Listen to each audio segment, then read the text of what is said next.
Please click the subscribe button and the notification icon. It will help us a lot.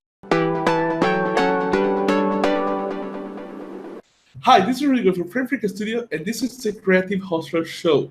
Today's guest is Tom Booth. He's an author, illustrator, and an art director. He has been working with a lot of clients. Examples of some of them will be Macmillan, Simon & Schuster, Workman Publishing, Nicktoons, and Scholastic. He has an amazing illustration style that I would highly recommend for you to see. As always, you will be able to find all the links below this interview in the page. So without any further introduction, thank you for being here, Tom. Hey, Rodrigo, thank you very much for having me. I'm excited to be here. So for those who do not know about you, can you tell us a little bit more about your history? How did you get started? How did you choose pretty much being an artist until this point? Yeah, sure. So I started when I was probably like 5 or 6, I would say, is when I started to draw. And I actually did it to copy my brother. I have a big brother named Rob. And I was just trying to keep up with him a lot of the time, just doing everything he did. And when he started to draw, that was kind of the one thing that really stuck with me. And then I think, I just continued to do it as a sort of a personal to myself as a kid. And when I went to school and then eventually went to college, I sort of did it throughout. I did cartoons for my college paper. I didn't go to school necessarily for art per se. I was actually also a history major. But I was just drawing all the time. And then finally, when I graduated, I moved to New York City. And I started working at a company called Scholastic. You may be familiar with some of their titles like Harry Potter. And I work there still as an art director right now. And at the same time, I was sort of always drawing at night, just pursuing some of my own projects. And it just worked out that I met some pretty incredible people who thought that some of my ideas had a future. So they gave me opportunities, which led to me publishing some books. And that's sort of where I'm at right now. I'm working in New York City. I live in Brooklyn, but I work in Manhattan. And I work as an art director during the day. And then I illustrate and write books and work on other projects like, concept art for TV and sometimes film whenever I'm not working, my full-time job. So that's basically how I got here today. Awesome. And pretty much when you see people starting out and they want to follow a similar path that you have chosen, what is the most common mistake that you see them making that they are not aware that they are making? It's a good question. It's one I get pretty frequently. I would say there are probably 2 things that stand out. One is confidence or lack of confidence. I think that one of the hard parts about doing something you love and being passionate about what you do is you tend to tie the work that you're making to your sense of self. And what tends to happen is that when you put that work out into the world, you can sometimes feel a little bit exposed. And so some people will, be very proud of their work, but maybe not proud enough to share it, which I think is a mistake. I think that you should be confident in your decisions and the work that you produce. There's also the opposite where you can be overconfident, which I think, comes into play maybe when you're more established or even when you're starting out as a working professional. You have to recognize that you're working with other people. So, but more often than not, it's really kind of a lack of confidence. It's an inability to sell yourself in a room. Your work could be amazing, but you don't. You tend to hide behind it, which is something that I see, which is understandable, but also something that I think people who want to be creative professionals should really think about and work on if they're not doing it very well at that moment. And the other thing is I don't know if it's specific to the age of social media or not, but the asking about what brushes do you use and what applications do you use and that kind of thing. And it overall seems to be sort of a lack of focus on on the work itself. You know, I got started working with pencil and paper, and you know, it wasn't until later in life that all of a sudden all these new exciting tools became available, which is great. But I felt like the only reason I knew how to use them is because I had spent my time as, you know, when I was really learning how to draw, practicing the fundamentals and, you know, not trying to do anything flashy. It was more just trying to understand shapes and perspective and lighting and values and so on. So those are probably the two biggest things that I come across when I'm contacted by people who are interested, who are, you know, usually young and interested in getting work as illustrators or animators or that kind of thing. So yeah. And this is a very important topic because I do know a lot of artists who are like really great, and you see their work and it's amazing, and they still don't have confidence in themselves. So they think that they are not enough. I have seen very extreme cases where they have been able to get like kind of advice of inside the industry. People working from DreamWorks, Disney, and Pixar telling them like, "Hey, your portfolio is good enough. Like, I must do these two drawings or something like that, and apply, and you'll get in." And they still don't believe it. They think that these people are lying to them, that they are just trying to encourage them, and they go into this path that, oh, I need the college title and I need this as well, and all these kind of things that they are not really necessary. Like they just have to do the jump and pretty much apply.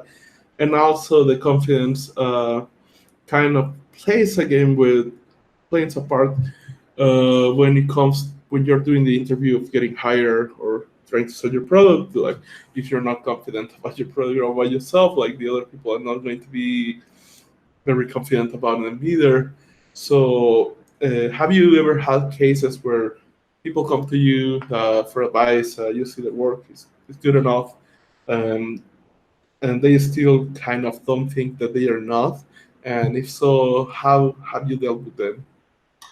Yes, and I think you're hitting a lot of really important points. I had a conversation just last week with someone who is interested about, you know, or interested in becoming an illustrator, and I could just sort of tell from the moment the conversation started that they were somehow sort of embarrassed, I guess, to be sharing with me that this is what they wanted to do. And I think it's because, you know, I think a lot of people who draw or you know, do art of any kind do it for themselves, you know, which is important. You know, I think that's the best possible reason to do it. But when it comes time to then turn it into a career, there's some sort of disconnect that happens when it's like, okay, this is something that I used to do for me, that was my little therapy session or whatever you want to call it, you know, something that I would do to just, you know, fill my days. And now I'm trying to do it to make a paycheck. You know, I think that's the tough transition. And so I try and, you know, without being too harsh, I try and say, you know, look, like it's like you're applying for a job. You know, it may feel like you're doing what you love, which you are, but you're also doing a job. And, you know, people have certain expectations of you. And to that same end, you're going to have to work with other people, whether you're working with an editorial team or another art director, or you know, there are other people who are just as passionate as you, but they also may have differing opinions. So you need to have the confidence in your decisions and your work to stand up for yourself. And I think that it's something just like drawing that comes with practice. You're not going to be incredibly confident all of a sudden, maybe with your first or second job, but it's just something that I think is important to work on. Yeah, and I think this is something I discovered for myself, and it kind of was a simple solution, but it for some reason took me a lot of time to get to this conclusion. But many people think that they will get confidence once they reach some point I'll be confident when I get the show. I'll be confident when I get published. I'll be confident when I have this amount of followers. Pretty much, they put a lot of conditions, but that ultimately leads to be like ends to be like chasing the horizon. Like he's like, oh, I'll be happy when I'm or confident when I'm there. And when you get there, you see the horizon keeps getting further Yeah. and further and further, and people keep putting other conditions and other conditions and other conditions. And something that I realized after a long time was that confidence is not something you get. It's already there, like uh, deep inside yourself. And what you need to do is not to get something, but eliminate something. And that something is all the negative self-talk that you have in your head, all the doubts, all the fears, all these things. You have to let them go. You have to eliminate it, and you have to take like kind of a very active approach of eliminating all these kind of thoughts, all this kind of negativity in your head. And once you do that, like confidence starts coming up naturally, like without any effort. But you just have to keep like kind of fighting this dragon of of self doubt and negativity, and until you kill it, and pretty much it will come from time to time, but you have to keep on your guard.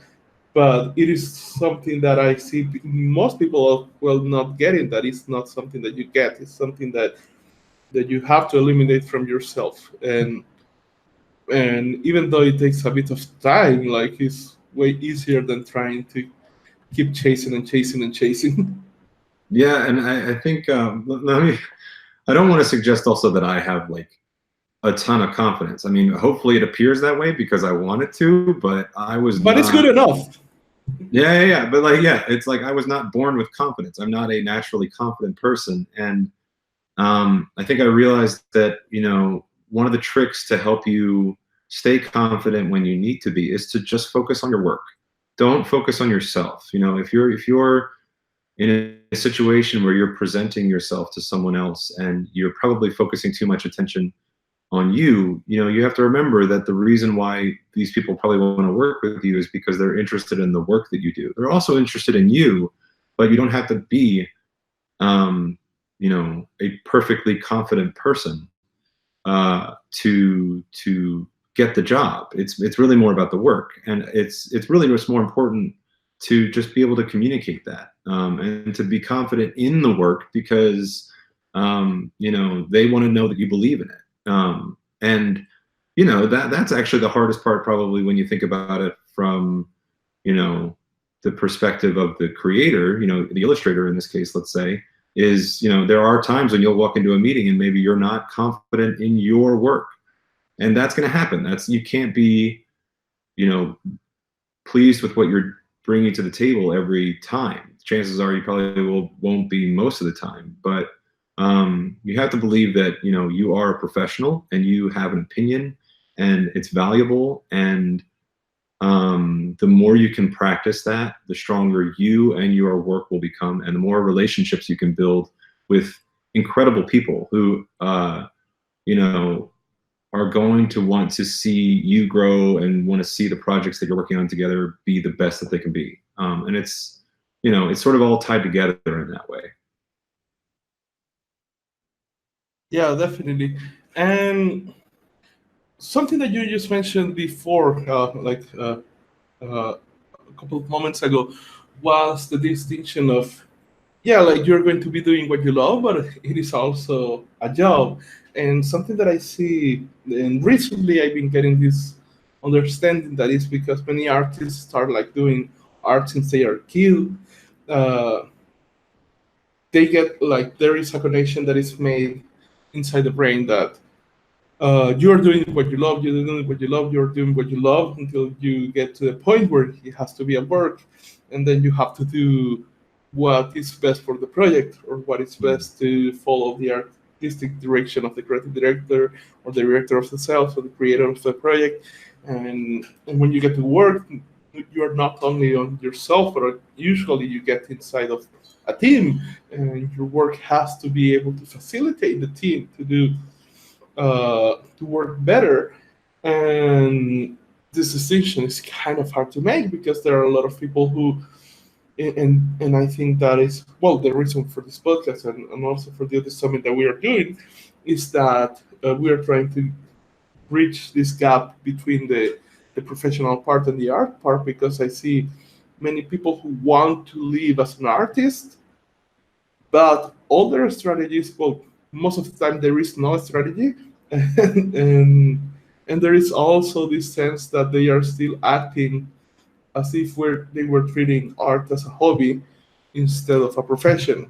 And once you try to make it a profession, then all the other things that are common when you get a job or you build a business, they affect also the arts part as well. And you need to be able to adapt to this. So first question is how was it for you to kind of integrate the professional and the art part? And secondly, what will be your message for everybody who wants to make art into a profession and actually make a living out of it? Okay, so I'm going to try and answer this question with maybe a little bit differently. So going back to the confidence thing, like when I first started out,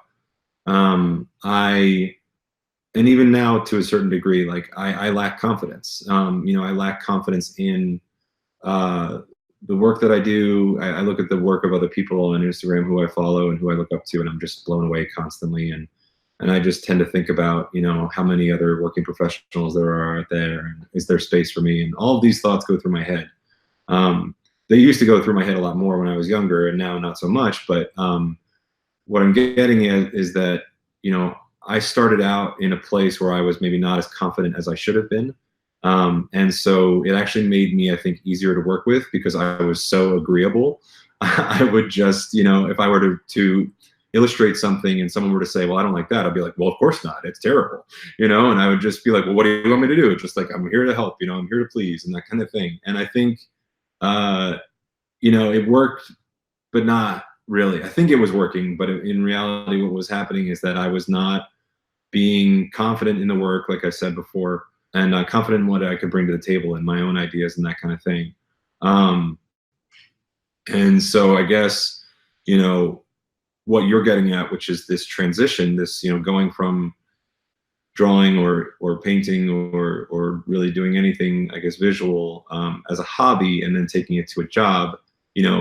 People talk about having a thick skin, and I guess being prepared to work with other people.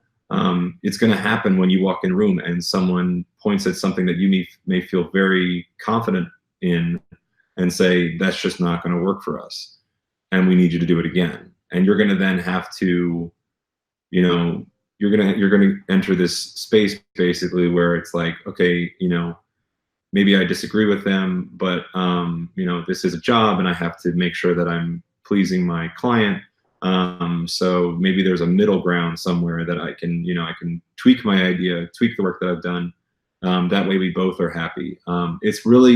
It's different every time. It actually is frustrating, but it's also probably one of the more interesting parts about working in a creative field, is that you are constantly dancing with the people who you're working with, and trying to find that version of the thing you're working on that is the strongest. So I think that that's something that is really hard to prepare for. But for people who are just starting out and looking for practice in that area, it's probably good to look to people who you trust and can rely on to give you honest feedback, because that will allow you to develop a habit of having a dialogue with someone who maybe doesn't see what you're seeing. You're not always going to be able to perfectly communicate your idea. So if you have to explain it to someone, or if they, even after you explain it, don't really get what you're after, you then have to be flexible enough to be able to discuss it with them, and then maybe find, the next step to getting closer to communicating your idea. Yeah, I think what you were saying there, like, it is really important when dealing with the team, especially because everybody has their creative vision, and that's, I think, something that happens as well. Like it's not just you that you're dealing with the part uh, that pretty much wants to do what they want to do because that's what you have been doing in art all this time. But it's also all the other team, and it is a good way because if you are able to be the one who puts uh, the needs of the team in front of yourself, it's kind of going like artist people usually are very receptive to those kind of mindsets, and they are actually going to pretty much catch that up and kind of modify their actions as well. There was I think this book is called The Journey to the East or the West, I don't remember where, but pretty much it talks about a group of travelers, and then they met this guy, and this guy was pretty much kind of started acting as a servant, but he was kind of balanced and pretty much was funny to be around with. And once he was there with them, pretty much the group had focus and they were doing all the things right. They were pretty much their path. And at some point, like they woke up and the servant was gone. And once he was gone, pretty much the group started to fall into a little bit of chaos. They had a couple of problems they focusing on and things like that, and pretty much the story goes about all the problems that they had without this guy who was just merely a servant. And years later, the guy who led the expedition, kind of the journey, found this guy who was acting as a servant, and he was going through in his way to kind of a group of leaders and things like that. And again, like this is like a not really old history, so there obviously not internet, not cities, but it's kind of like all towns and things like that. And the thing is that once he get to the point of the meeting, to meet like kind of all the other leaders of tribes and villages and things like that, he finds out that the guy who was acting as a servant all this time, he was kind of the leader of this group, and he was kind of like a very powerful, a kind of king figure. Let's call it. He wasn't a king itself, but he kind was like the leader of leaders. Yeah. And through his serving to the group, like him acting as a servant of the group, kind of brought everybody to balance because he had that skill of leadership that he understood that he needed. What the group needed was kind of a servant to the cause that will put everybody together in focus. And this is something that I have seen in a couple doing these interviews. I have seen people who pretty much have talked about this principle as well, and how pretty much by them understanding that the goal, let's say in animation, you have to make a movie, and it's okay. My art has to be in a way that it will facilitate everybody's work as well. And I also need to act in a way that I can facilitate others. So they act as a servant, but through the serving, they kind of put the group together. Yeah, I mean that makes a lot of sense, and I feel like I've heard that story. I can't remember if it's Journey to the West or Journey to the East, but it's a great idea, and it's a great way to communicate what you're talking about. I think that sounds right on. The other thing is, I just want to make sure that it's also clear that when you are passionate about something, maybe that's one of those moments when you pick your battles. Just because someone tells you that your idea is maybe not right or it's not a good fit or that kind of thing, doesn't mean you have to just give up. There is a professional way to continue the conversation and maybe fight for yourself a little bit and say, well, this is why I did it.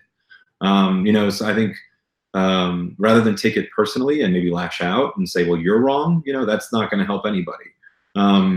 Instead, you can say, I put a lot of thought into this, and this is sort of how I got here. Do you mind if I explain how I got, to this conclusion? Because then you're really working as a team. Then you're really seeing that person as a collaborator, and you are respecting and valuing their opinion, because when you produce something as a group, you can do some pretty incredible stuff. But you have to check your ego at the door. You can't assume that someone who maybe doesn't have the same skill as you doesn't have the ability to envision something. It's everyone has the ability to contribute, especially when you're working with a team of professionals like that. You all just have to give each other the opportunity to prove it and to have that ongoing conversation to come up with better ideas, probably. Yeah, definitely. And if you were to meet like a young student who has a lot of talent, what advice would you give that person, and what advice should that person ignore? Well, it's I think if you have a lot of talent and you have there's a chance that people around you will probably be feeding your ego. So you may be in a more heightened version of what I was just touching on. I guess my advice would be really to just stay focused on the work. Like, the reason people are drawn to you is because you are so effective at communicating your thoughts and your feelings. And it is something to be proud of, but there's I guess a limit to that. I think the more you can focus on the work that you produce and how that can then become a part of something bigger, that is going to be a recipe for, I think, the most amazing results. I think that if you are incredible, let's say, if you're an incredible illustrator, let's say, and you assume that you are the best and no one really can keep up with you or understand where you're coming from because maybe you don't feel as they're as good, you're going to find yourself, producing a lot of incredible work alone, and you won't know how much more incredible your work could be if it was, a piece of something bigger. So yeah, I think regardless of your skill, I've found just from my experience, and I could be wrong, I'm not trying to suggest I have all the answers, but I just have found that the best way to do anything, especially something creative, is to just stay laser focused on the work that you're making. And every time you try and do something, maybe try and do it a little bit better than you did it last time. And try the things that are the hardest for you, because I think sometimes, and this is sort of diverting from your question, so I apologize, but it's this idea that some people maybe aren't very good at drawing hands, so they'll hide hands in pockets or behind the character's back, or you won't see feet, in a lot of photos or illustrations, because feet are hard to draw.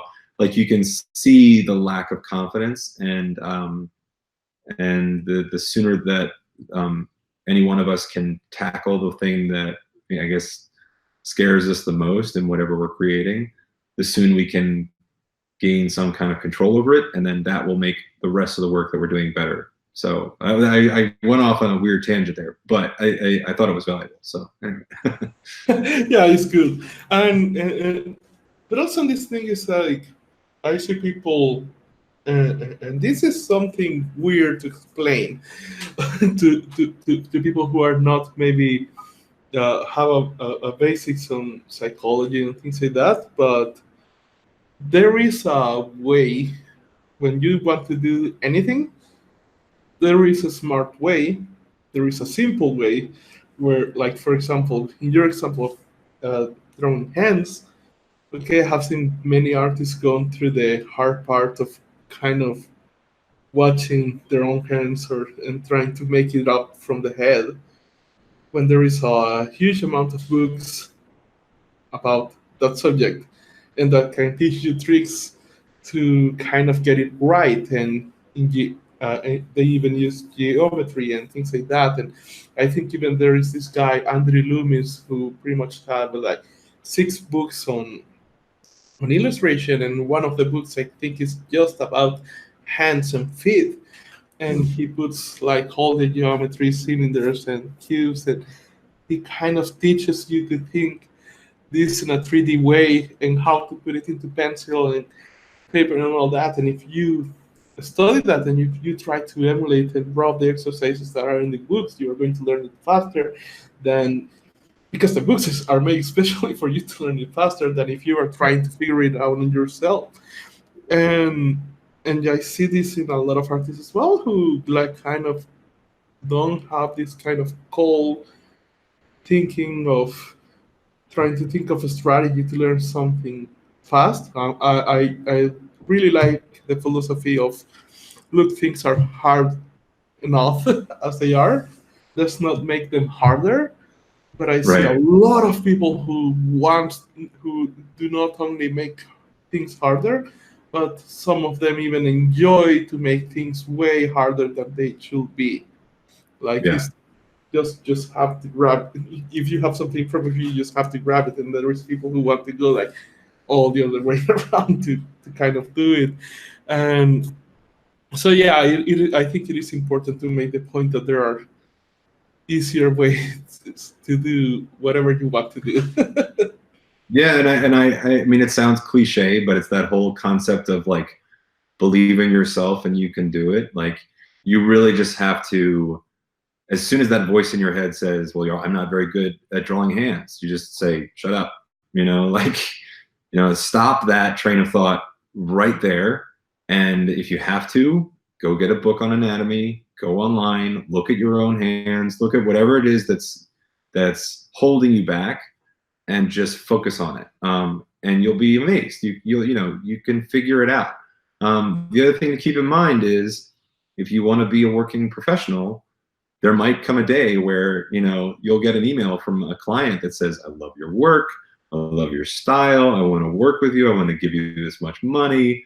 It's like all good news, and then all of a sudden it's like, so I have this project where I want you to draw hands. Like, well, if you haven't practiced, then what are you gonna do? Like you can try and fake it, but there's a good chance that they'll see through it. So the sooner you can spend time with your weakest points to make them stronger, maybe even something that you do different and better than anyone, the better. It's a confidence builder. It's I just think it's such an important part about improving, and so I agree with you. Definitely. And have you ever had, let's call it a failure or something that looked like a failure, or an experience where you didn't went well that had actually set you up for later success in the future? Yes, actually. So when I first graduated and I moved to New York City, I, in my own time, had this crazy idea that I was going to make a graphic novel, and I started doing a lot of work on it. And it's still an idea that I love, and I think I'll come back to it one day. But anyway, I managed to convince a very reputable agent to take me on. So I was thrilled. I saw who else she represented, and I was like, I've made it. This is it. We'll get this published in no time. And I told my friends, told my family. It was just like, I'm going to be published soon, and just thought you should know, just in case you were curious. It's just I was a little overconfident, and anyway, I quickly realized that I knew not nearly enough about how to make a graphic novel. And so my dialogue with my agent quickly changed from, I love your work, to this needs work, and that went on for a while. I was, trying to figure out what I didn't know, but how do you learn what you don't know when you're sort of in the middle of it. And so anyway, long story short, she and I ended up parting ways, and I found myself without anything published, without an agent, having spent, a couple of years trying to get something into the hands of a publisher, and it just didn't happen. And so I was like, I'm never going to make anything. I'm just going to go back to drawing for myself. I mean, it was a low point. And but I think eventually from that, I look back and I was like, you know what? Sure, I didn't get a book deal, but like I still did a lot of work, and I got a lot better over that time. And as soon as I was able to sort of temporarily put that project on hold and start something new, things really started to click, and I could finally see that, wow, I'm much stronger than I was when I started that last project because of that last project. And even though it wasn't a success, it led to other things that were a success. So it was one of those classic moments of just like a failure. But when I got to the other end of it, when I came out on the other side, I was very prepared. I had a much better idea of, what I wanted to do and what I could do. So. Awesome. Yeah, I think it is important to know that because some people are so afraid of failure, and they think if it happens, it's going to be like final and all that. And it's really good to hear these stories where even the worst situation that you can imagine, you can recover from that as long as you're alive, pretty much. Yeah. Yeah. And also whenever you get like overwhelmed or unfocused, what do you do to get back to your center and keep pushing? To like get back on track, you mean? Like to Yeah. So I think it's tricky when you do what you love, you tend to do it all the time. And I think it's important to have the projects that you're doing for, let's say, a publisher or another client and that kind of thing, obviously, because that's what brings money in the door. But then I think it's also important to, if you feel like an urge to create something, you should reserve like a portion of your time every week, I think, to explore the ideas that maybe were rejected that you still feel are good ones, or crazy ideas that you just feel like are an expression of who you are and that kind of thing. I think that kind of work, which isn't technically, I guess, work because it's not for a paycheck or anything like that, it will, I think, recharge your batteries. It will kind of allow you to remember those moments when you were maybe younger and just drawing or painting or whatever for yourself. So I think it's important to make sure that not everything you're doing is for a job. To make sure that you're reserving time for work that's more personal, which could also turn into something that maybe you would want to get published. But the less you think about that, the less you think about your end goal, I think the better. Yeah, I think that is really important. Something that I found out when I started this podcast is that, like, I think 94% of that, or 96%, I don't remember, but it's about a range of numbers that they just get like 4 episodes and they quit. And that's it. Like most podcasts will just get 4 episodes and they quit. And I what I've been figuring out is that people kind of were trying to do podcasts because they wanted to get famous. And this is something I was talking with another guy, and Nick Scarpino, like when I tried, and even still now, like when I started this podcast, like, and it's still now, getting famous is not even in the picture.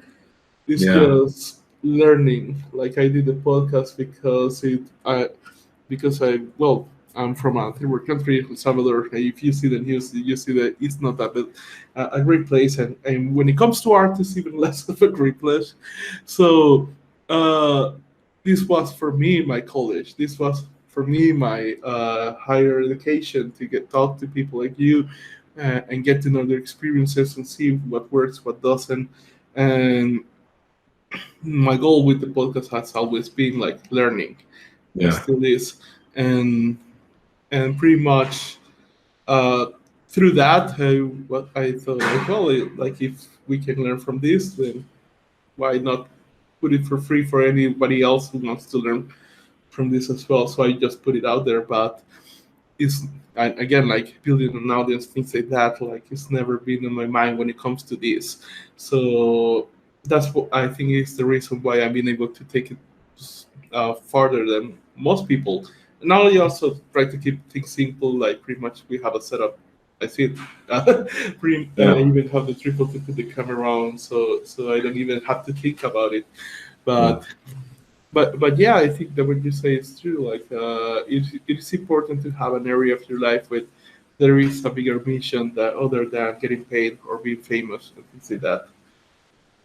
Yeah. I think it's, unfortunately, it's just part of, it's something that I see, because I will go to schools and I'll, speak to kids who are, clearly interested in drawing. It's their passion. And then, they'll be sort of interested in what I'm talking about. And then maybe someone will say like, Tom's on Instagram. And then, we'll mention something Instagram related, and I'll see those kids like perk up and they'll get so excited.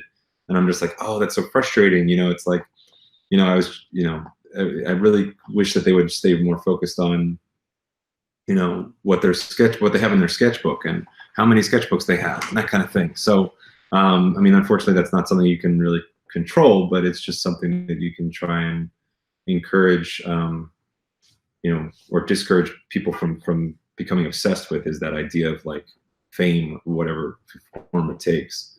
And the point you mentioned about constantly learning, like, man, I every day I'm just trying to think about, how can I get better at what I do? And the reason I want to be able to do that is because I look at other people who have these other skills and I'm like, man, I wish I could do that. Not because I'm like jealous of any fame they might have. It's more of just their ability to communicate their ideas. So yeah, I think the more you're learning, the more you're able to preserve that like childlike curiosity and that childlike desire to learn, you will be very well off, I think, in the long run. And something that I figured out that was uh, when I started doing this business, pretty much I had many ideas of the things that were going to be the hardest and all the problems that I would find out, and kind of what I was preparing mentally for them.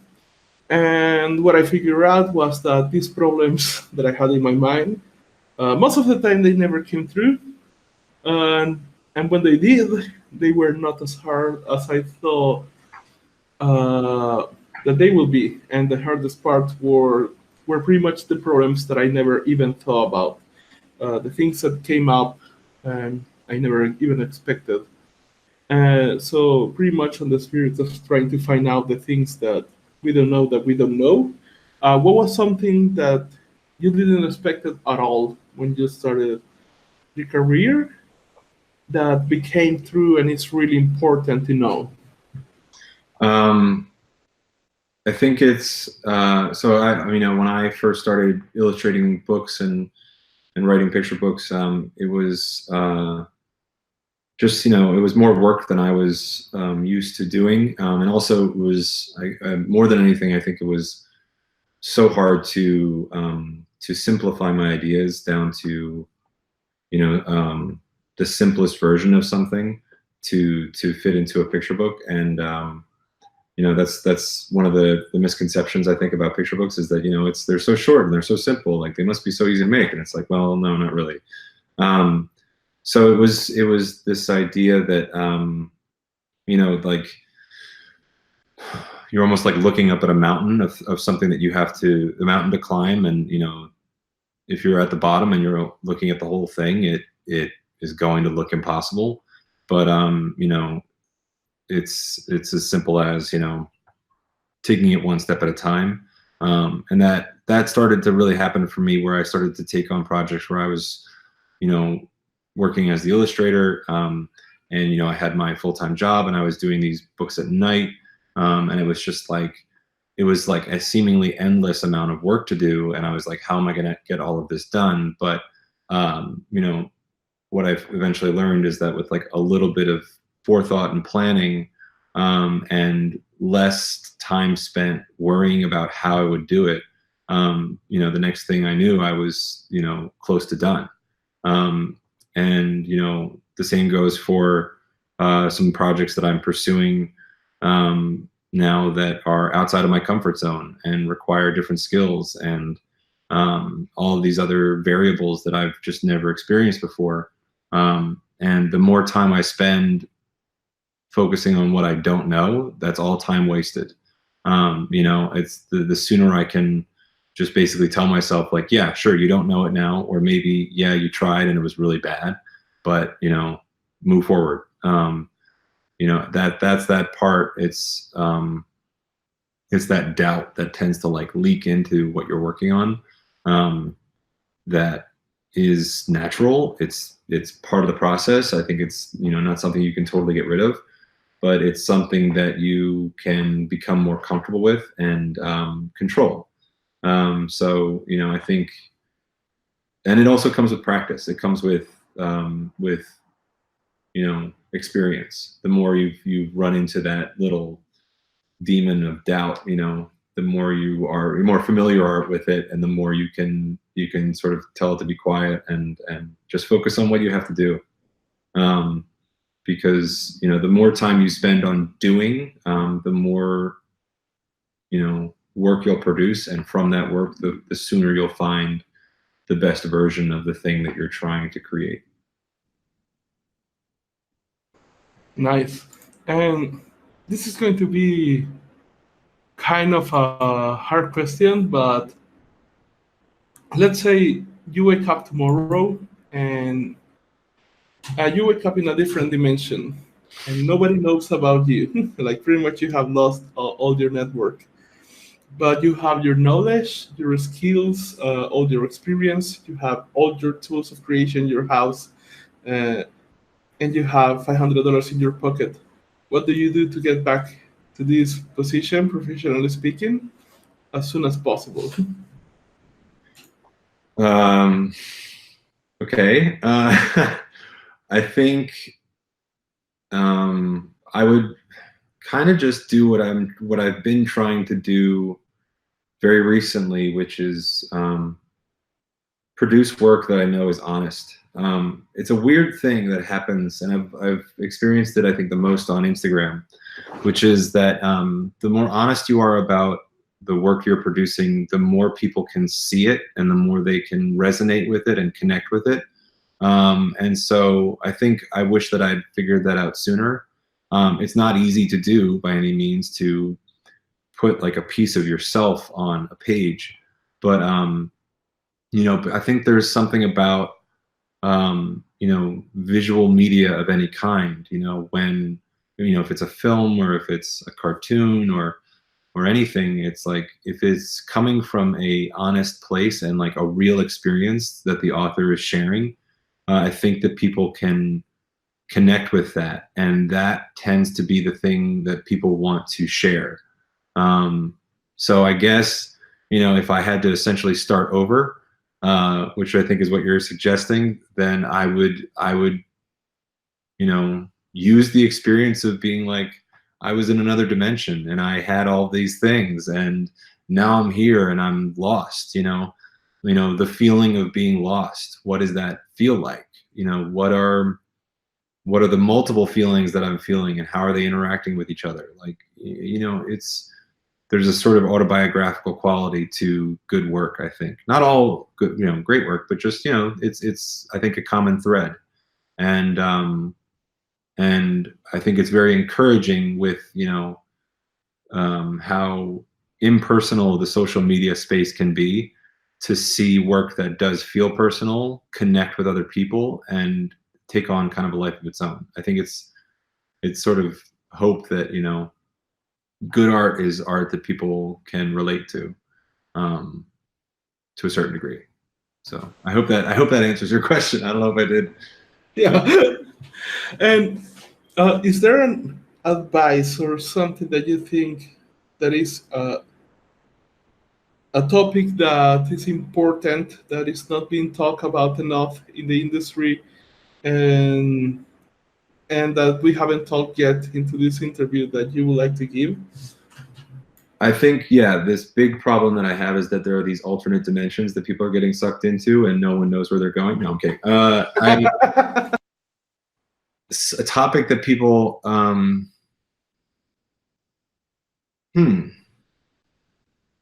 don't know. I don't know if I think enough about like the industry as a whole,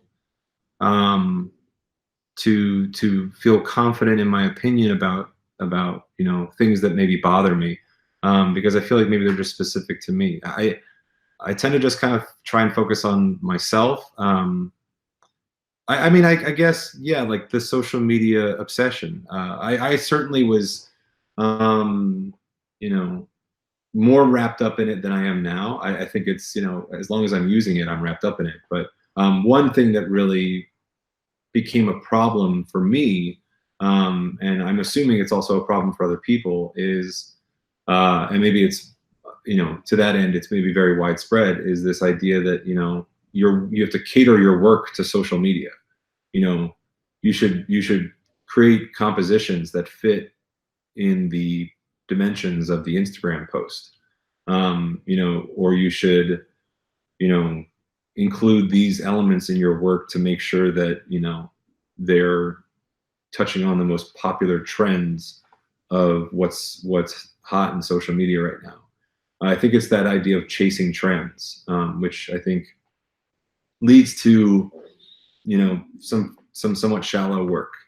It's, you know, you're just essentially copying what someone else has done, and missing an opportunity to show, you know, your audience something that's, you know, more specific to you.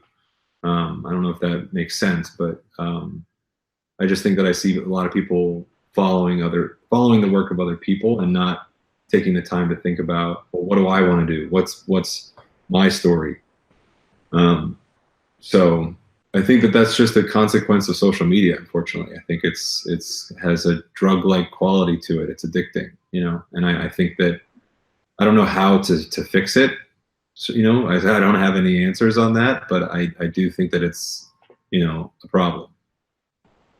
Yeah, I think it's going to eventually fix itself out, or may fake itself out, but there is definitely a thing of addiction there. Like if you really dig into what they are doing, for example, this function that you have to push down to kind of update in the phone, it was actually meant to be like there are engineers from Facebook and all these things talking about that function is really useless in itself, because they can definitely have uh, have ways to kind of put it automatically without you having to push it around. Oh. But it's actually meant to emulate the casinos, like the slot machine. So when you pull the lever and you see the kind of the loading icon, that's kind of pretty much the same stuff.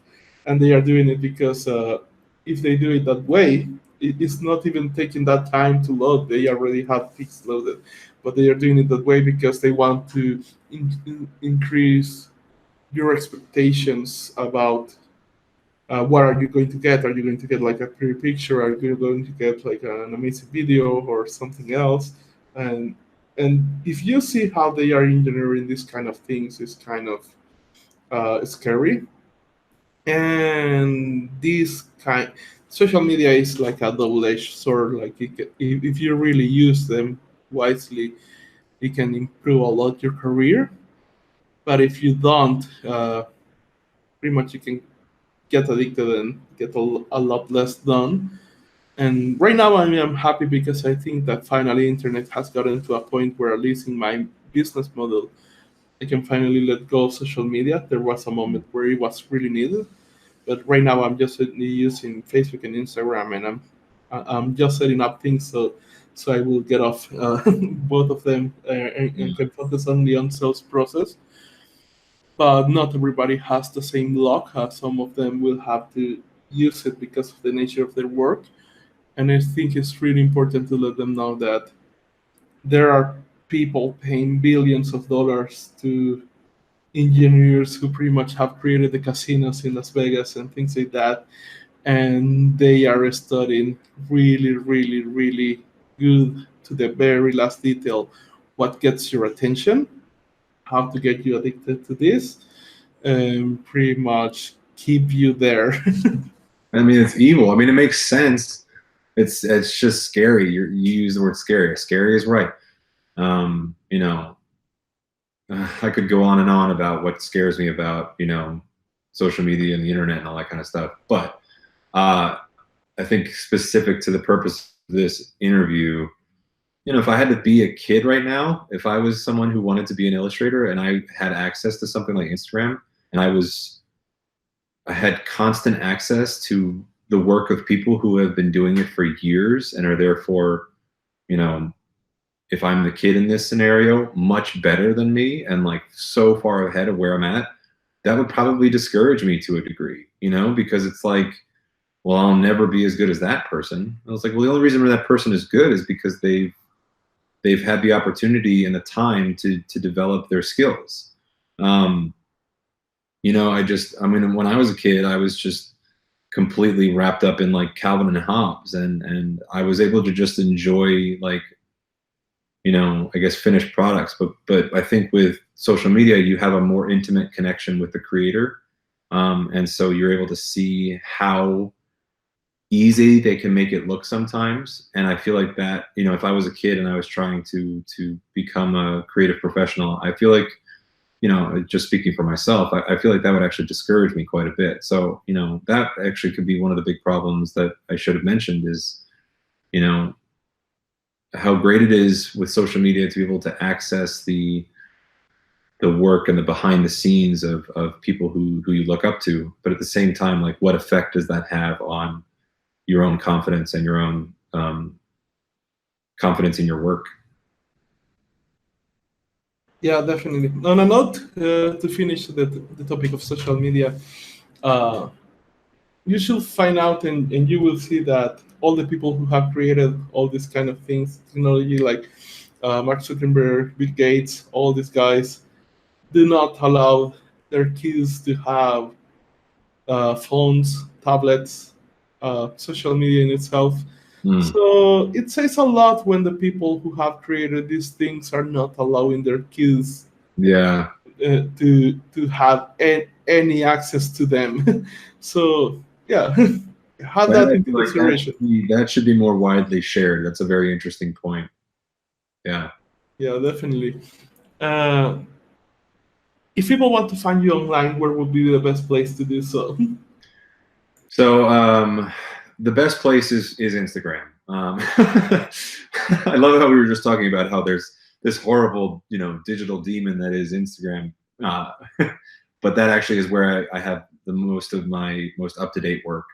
I have a website, tom-booth.com, but that needs to be updated. So, you know, I would appreciate the patience of those, you know, who would be going there and seeing maybe some old work. But right now, it's Instagram is really where I spend or I've spent most of my time sharing my work. I'm also on Twitter, which is @TallTomsTales, and then I'm also on Facebook, which is Tom Will Tell as well. So Instagram and Facebook are Tom Will Tell, and Twitter is Tall Tom's Tales. Someone already had Tom Will Tell on Twitter, so I couldn't grab that one. Awesome. Well, thanks a lot, Tom, for being here and sharing your experience and your advice. It is truly appreciated that you have given me your time to kind of advance this podcast. Rodrigo, thank you so much. It was a pleasure for me as well, and I appreciate the invitation. So thank you.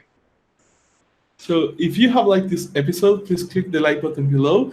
Also, if you are watching this from our website, you will find all the links to Tom Booth below this video, and also share it with your friends. Until next time.